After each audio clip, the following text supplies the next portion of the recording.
what the city is talking about. This is Montreal Now on News Talk Radio, CJAD 800.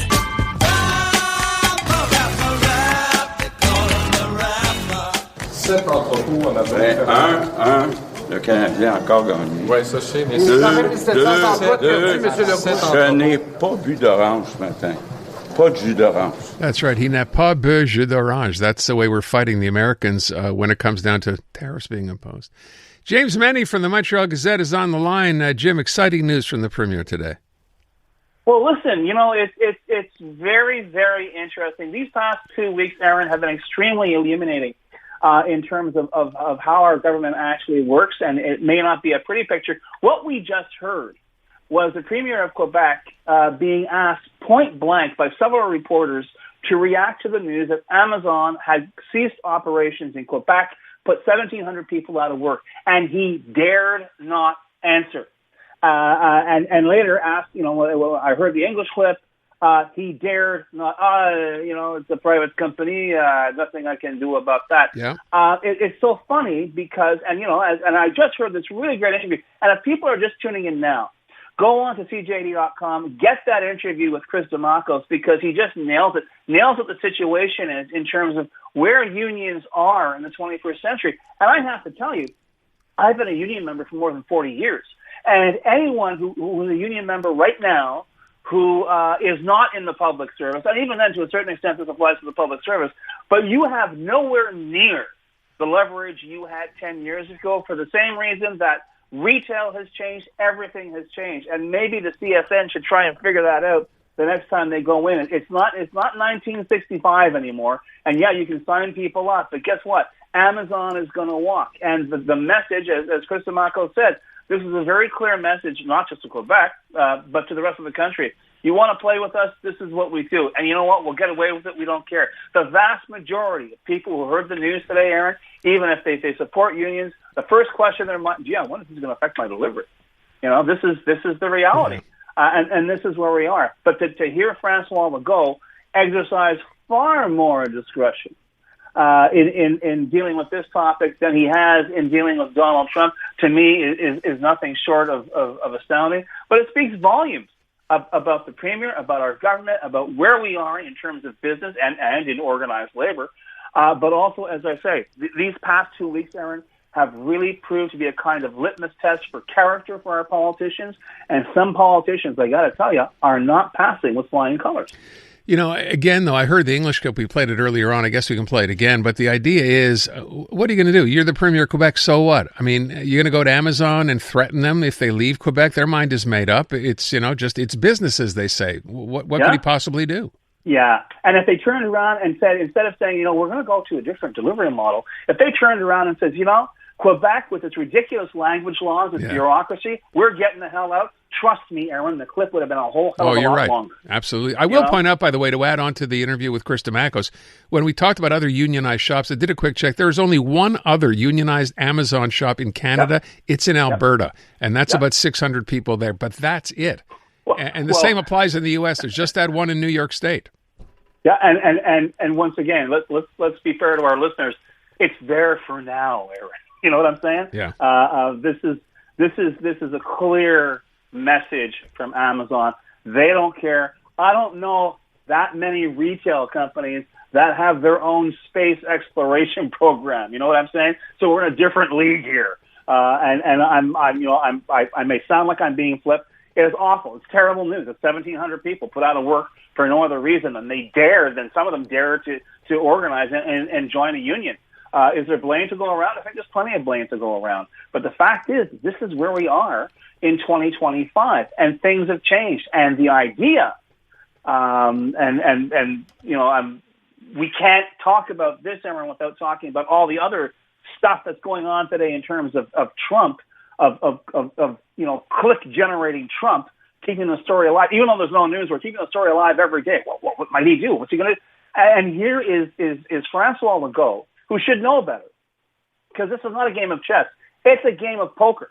And he should know to keep his mouth shut. He's not. He's doing the dance of the seven veils in terms of what Quebec, what the nation might do in terms of dealing with Donald Trump.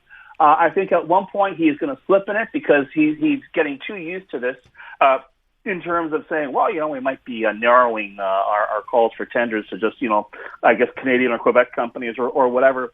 But you know what? No matter what you do, shut up. It's already clear, and we've made it clear on the show. You can't get a clear answer out of Donald Trump as to when exactly this is going to happen. Yeah. Will it be February 1st? Is it April 1st? Is it going to be July 1st? Who the hell knows? But for God's sakes, by all means, do your job, get your countermeasures ready, but learn how to keep your mouth shut. By the way, let me just point out one thing is just to wrap up on Amazon. When we were talking about this earlier, and I'll come back to this when I talk to our listeners and ask them for their take, someone sent a text that says this. It says, after the union took over the Laval warehouse, we're talking about Amazon now because those are the ones who, unionized. It took over 6 months of negotiations before any offer could be presented to the workers and the union. And then it adds, and I don't know this to be the case, Jim, maybe you do, it says they demanded, the union, an hourly pay increase of 30% from $20 to $26 an hour, to which the texter adds, no wonder Amazon decided to leave. It's entirely possible. I can't confirm that. I know there was an offer made, and I think it did raise eyebrows on the part of Amazon. I'm not sure, though, about the amount, but all that said, and, that's the way the CSN operates. That's the way back in the day unions operated that. Once you got your foot in the door, you went in there with everything you had. You asked for the moon, and you'd be happy with a few, crumbles of cheese at the end of it, but that's how you negotiated. It doesn't work like that anymore. And I this idea, and I've seen some rather lackluster suggestions online, well, we should boycott Amazon. Yeah, good luck with that. No one's boycotting Amazon. Amazon is part of our DNA. So, I hate to say it, but they've won. I'm not judging whether they have won fairly or squarely, but they have won. So, folks, there's the message for you. Unions, there's the message for you. And believe me, I don't think it's going to end with Amazon. I think, elsewhere in other sectors, we're going to see that more and more as things get tighter, as things become more uncertain with the fruitcake in the White House and nobody knowing what to do.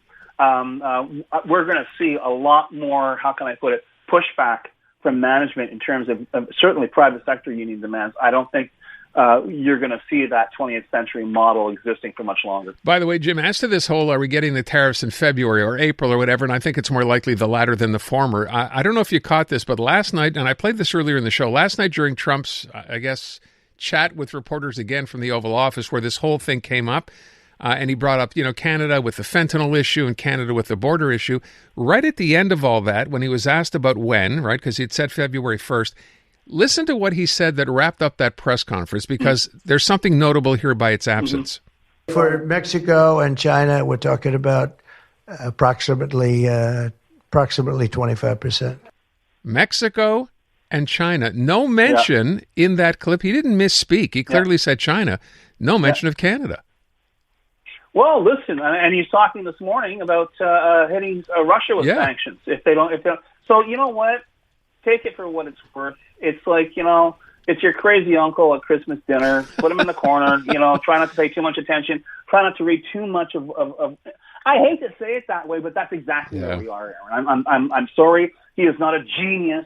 He is not a business guru. The guy is a serial bankrupt who has the business sense of a cinder block, okay? It's all smoke, mirrors, and PR and reality TV, and we're paying that price now in all this uncertainty. But when I see Francois Legault trying to turn this into, another kind of pandemic crisis, and, I'm the only guy who can help you, and that's what Paul-Pierre Saint-Pierre Plamondon accused him of today, the head of the PQ, saying this is exactly what he's doing. He's using the whole tariff issue to hide his government's record, which, quite frankly, I concur. But on the other hand, we've also got Mr. Saint-Pierre Plamondon saying, well, Donald Trump is right, all this fentanyl. And remember, no, it's been proved this is not right. This is something that Donald Trump, once again, pulled out of the air and is using as a completely fake pretext to illegally violate a trade treaty that he has with this country. But once again, as I say, it's a test of character, and I think too many politicians are turning around and trying to get some short-term gain on this issue, not realizing that in the long term, we may all pay through the nose if we don't just speak as one. I don't care if you want to say you're in the Quebec nation, okay? But for the time being, you're part of Canada. Act like it. James Mennie at the Montreal Gazette. Thank you, Jim. Doesn't matter.